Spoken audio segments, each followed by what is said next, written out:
Welcome to Penrose Learning, where we make understanding easy.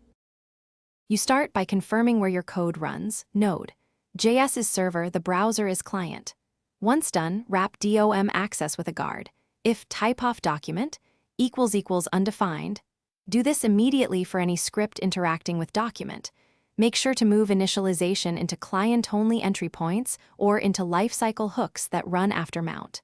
This prevents crashes during SSR. Then test locally.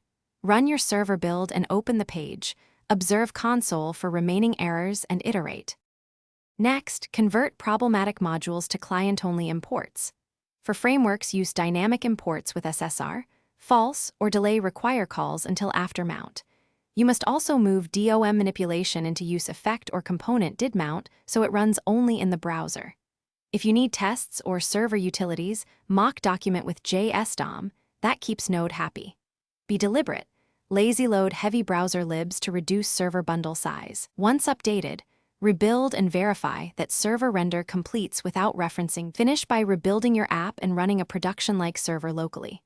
Verify pages render without document errors and that client hydration proceeds. If code still references document, add clear fallbacks. Return null or default values when document is undefined. Make sure third-party libs are loaded only on the client.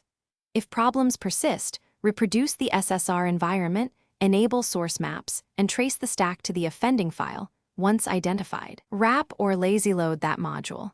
A key tip: test with the same node env and build steps.